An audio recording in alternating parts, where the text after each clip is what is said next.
Reptiles हमेशा से दुनिया के सबसे इंटरेस्टिंग जानवरों में से एक है, जो हमारी धरती के जमीन और पानी दोनों में पाए जाते हैं। इनकी खासियत सिर्फ यही नहीं है, बल्कि ये सबसे बड़े और पावरफुल शिकारी भी माने जाते हैं। अब सोचिए, अगर मोसासौर, जिसे म्यूज लिजर्ड कहा जाता है, और डायनासोरस, जिसे टेरिबल क्रोकोडाइल के नाम से जाना जाता है, आमने सामने आ जाए तो क्या होगा। ये दोनों आइकॉनिक शिकारी अपनी अपनी जगह बेमिसाल है, लेकिन सवाल उठता है कि अगर इनके बीच कभी लड़ाई होती तो कौन जीतता। चलिए आज के इस वीडियो में हम इसी सवाल का जवाब ढूंढते हैं।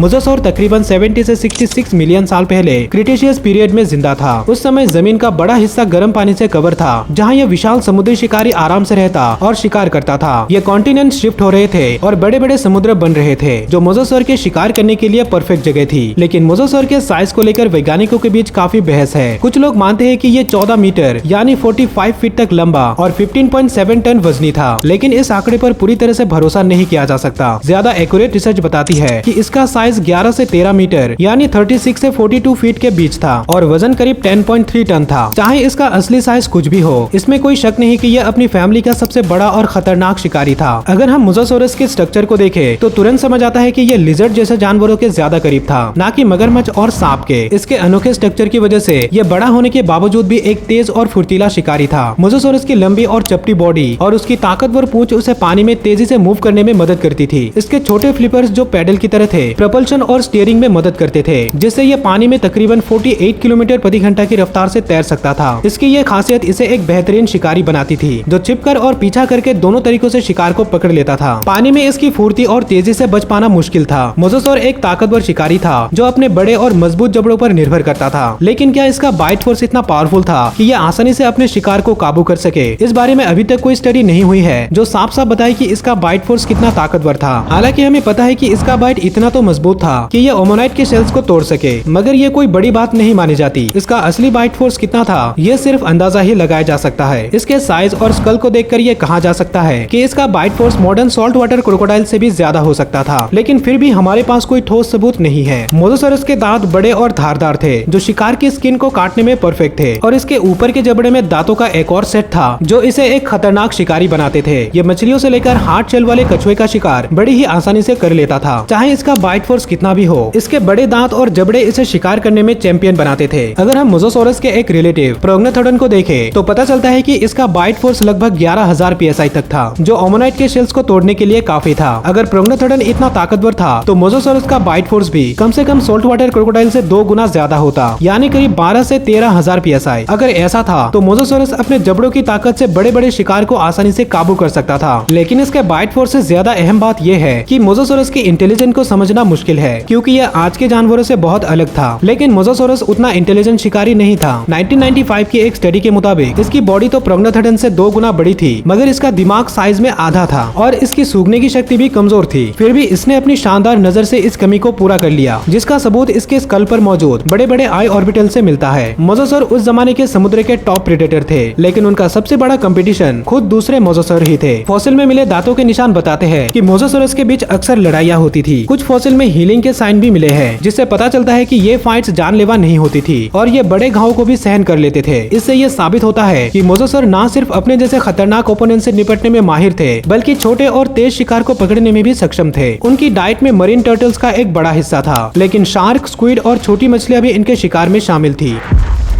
डायनासोरस लेट क्रिटेशियस पीरियड में लगभग 82 से 73 मिलियन साल पहले जिंदा था। उस समय नॉर्थ अमेरिका एक बड़े समुद्र, जिसे वेस्टर्न इंटीरियर सीवे कहते हैं, के कारण 2 हिस्सों में बटा हुआ था। डायनासोरस जो फ्रेश वाटर नदियों, स्वाम्प और कोस्टल एरियाज में रहता था, उस समय का टॉप प्रेडेटर था और हर उस जीव का शिकार बना लेता था जो उसके करीब आता था। इस विशाल मगरमच्छ का साइज काफी बड़ा था, लेकिन इसके साइज को लेकर मतभेद है। सामान्य अनुमान के अनुसार इसका एवरेज साइज लगभग 9 से 10 मीटर यानी 29 से 30 फीट था और वजन 6 से 9 टन था। लेकिन कुछ बड़े एस्टिमेट्स के मुताबिक ये 12 से 14 मीटर यानी 39 से 45 फीट लंबा और 13 से 14 टन तक हो सकता था। भले ही इसके साइज का सही आंकड़ा क्लियर नहीं है, ये निश्चित है कि डायनासोरस एक विशाल और ताकतवर शिकारी था। इसका साइज और ताकत इसे अपने समय का टॉप प्रेडेटर बनाते हैं और ये अपने इकोसिस्टम में किसी भी खतरे का सामना कर सकता था। डायनासोरस एक बेहद मजबूत और हेवीली आर्मर्ड शिकारी था, जिसका बॉडी स्ट्रक्चर आज के मगरमच्छ के जैसा था, लेकिन इसमें रफ्तार की कमी थी। ये क्लियर है कि ये कोई फास्ट मूविंग क्रिएचर नहीं था। डायनासोरस का मस्कुलर टेल, पावरफुल आउटपुट के लिए डिजाइन किया गया था और इसके पीठ पर बने कांटे उसे प्रोटेक्शन और ड्यूरेबिलिटी प्रदान करते थे। हालांकि इसका शिकार करने की तकनीक और बनावट के कारण ये छिपकर हमला करने में माहिर था, न कि शिकार का पीछा करने में। डायनोसोरस, जो कि मगरमच्छ का एक बड़ा प्रकार था, अपनी धीमी गति के बावजूद एक खतरनाक शिकारी था। इसकी बनावट और आर्मर इसे ताकतवर बनाते थे और इसके शिकार करने की तकनीक यानी छिपकर हमला करना इसे एक कामयाब शिकारी बनाती थी। अगर हम मोसासॉरस और डायनासोरस का कंपैरिजन करें तो मोसासॉर कॉम्बैट में थोड़ा आगे निकल सकता है, लेकिन डायनासोरस का असली हथियार उसके ताकतवर जबड़े थे। 2012 की एक स्टडी के मुताबिक डायनासोरस का बाइट फोर्स 22,100 PSI था, जो उस समय के हिसाब से काफी ज्यादा था। इस स्टडी में जिस डायनासोरस को लिया गया था उसका वजन तकरीबन 3.4 टन था, लेकिन अब हम इससे बड़े और ज्यादा ताकतवर डायनासोरस की बात कर रहे हैं। इसका मतलब है कि इसका बाइट फोर्स और भी ज्यादा पावरफुल था। कुछ हालिया स्टडीज के अनुसार डायनासोरस का बाइट फोर्स 27 से 32,000 PSI तक हो सकता था। तो हाँ, मोसासॉर का बाइट फोर्स डायनासोरस के मुकाबले कहीं नहीं ठहरता। डायनासोरस के डेथ रोल करने की क्षमता एक और इम्पोर्टेंट एडवांटेज था। यह अपने शिकार को सिर्फ क्रश ही नहीं कर सकता था, बल्कि इसके डेथ रोल के जरिए वो अपने शिकार के बॉडी पार्ट्स को अलग अलग भी कर सकता था। डायनासोरस की ये एबिलिटी इसे एक ज्यादा पावरफुल शिकारी बनाती थी। इंटेलिजेंस और सेंसरी एबिलिटीज की बात करें तो हम आज के एलिगेटर के एग्जांपल से डायनासोरस की क्षमताओं का अंदाजा लगा सकते हैं। डायनासोरस का ब्रेन केस अमेरिकन एलिगेटर से काफी मिलता जुलता था, जिसका मतलब है कि इसकी ब्रेन स्ट्रक्चर और सेंसरी एबिलिटीज भी सिमिलर थी। डायनासोरस ने अपने समय में काफी चैलेंजिंग सिचुएशंस का सामना किया। वर्तमान के सॉल्ट वाटर क्रोकोडाइल की तरह डायनासोरस भी समुद्री जीवों का शिकार करता था, जैसे टर्टल्स, शार्क और दूसरी मछलियां। इसके अलावा ये छोटे डायनासोर का भी शिकार करता था, जो पानी के करीब आ जाते थे। एक हाइड्रोसोर की हड्डियों में डायनासोरस के दांतों के निशान मिले हैं, जो दर्शाते हैं कि ये डायनासोर पर भी हमला करता था। इसके पेट में मौजूद एसिड इतनी पावरफुल थी कि वे हड्डियों को भी पिघला सकती थी, जो शिकार करने के प्रोसेस को और भी इफेक्टिव बनाता था। इसका मतलब है कि डायनासोरों का शिकार करना डायनासोरस के लिए काफी हद तक आसान और इफेक्टिव था। डायनासोरस की हड्डियों को पचाने की क्षमता ने उसे बड़े और मजबूत शिकारी से आसानी से निपटने में सक्षम बना दिया। डायनासोरस के लिए सबसे खास और इम्पोर्टेंट प्रेडेटर जिससे वो शायद कभी सामना करता, वो थे मोसासॉरस के रिलेटिव टाइलोसॉरस। हालांकि अब तक हमें इनके बीच हुई लड़ाई का कोई ठोस सबूत नहीं मिला है, लेकिन कुछ थियरीज कहती है कि डायनासोरस समुद्री पानी में भी ट्रेवल कर सकता था, क्योंकि इसके फॉसिल समुद्र में भी पाए गए हैं। इसका मतलब है कि इन दोनों शिकारी का कभी न कभी आमना सामना हुआ होगा। अगर ऐसा हुआ तो डायनासोरस के लिए ये एक बड़ा एडवांटेज होता, क्योंकि उसे मोसासॉरस जैसे शिकारी के साथ लड़ने का एक्सपीरियंस था और वो उनके बिल्ड और हंटिंग स्टाइल को भी जानता था। आज के क्रोकोडाइल के बिहेवियर को देखें तो क्लियर है कि वे अक्सर एक दूसरे के साथ लड़ाई करते थे, चाहे वो टेरिटरी या मेटिंग के लिए हो या कभी कभी बस ऐसे ही लड़ते थे। यह संभावना डायनासोरस पर भी लागू हो सकती है, जिससे ये और भी खतरनाक शिकारी बन जाता है। अब तक हमने मोसासॉर और डायनासोरस के बारे में पूरी जानकारी ले ली है। मोसासॉर को लंबाई, रफ्तार, फुर्ती, स्टेमिना और बाइट स्पीड का एडवांटेज है, वही डायनासोरस को durability, endurance, bite force, bite effectiveness और लड़ाई के अनुभव का एडवांटेज है। वजन के मामले में दोनों जानवर करीब करीब है, लेकिन डायनासोरस थोड़ा ज्यादा भारी हो सकता है। इस कंपैरिजन में हम 13 टन के डायनासोरस और 10.3 टन के मोसासॉर को आमने सामने रखेंगे। मान लेते हैं कि इन दोनों का सामना समुद्र के किनारे के करीब पानी के 50 मीटर की गहराई में होगा। मोसासॉर अपने हल्के वजन के कारण अपनी स्पीड और एजिलिटी पर ज्यादा डिपेंड करेगा। शायद ये डायनासोरस के आसपास घूमकर उसके कमजोर हिस्से जैसे पेट पर हमला करेगा। मोसासॉर जल्दी से डायनासोरस को घायल करके वहाँ से बाहर निकलने की कोशिश करेगा। उसके कांटेदार दांतों से डायनासोरस को नुकसान पहुंच सकता है, क्योंकि मोसासॉर कछुए की शेल तक को तोड़ सकता था। डायनासोरस को इस फाइट में शुरू में ज्यादा डिफेंसिव रहना पड़ेगा। यह अपनी मोटे आर्मर का यूज करेगा ताकि मोसासॉर के शुरुआती हमलों को झेल सके। जब मोसासॉर डायनासोरस की रेंज में आता है तो डायनासोरस को अपने बाइट को परफेक्ट टाइमिंग के साथ लगाना होगा। डायनासोरस का बाइट फोर्स मोसासॉर से काफी ज्यादा है, इसलिए उसे सिर्फ 1 या 2 शायद 3 अच्छे बाइट्स की जरूरत होगी। अगर डायनासोरस मोसासॉर के टेल या फ्लिपर्स पर एक अच्छी बाइट लगा देता है तो ये डेथ रोल के लिए जाएगा, जिससे मोसासॉरस की मूवमेंट पूरी तरह से खत्म हो जाएगी। इस स्थिति में मोसासॉर अपनी स्फूर्ति खो देगा और इस फाइट को हार जाएगा। मुझे लगता है कि डायनासोरस की मजबूत बॉडी और बाइट फोर्स का एडवांटेज मोसासॉर के लिए काफी भारी पड़ेगा। हाँ, मोसासॉर कुछ हमले तो जरूर कर पाएगा,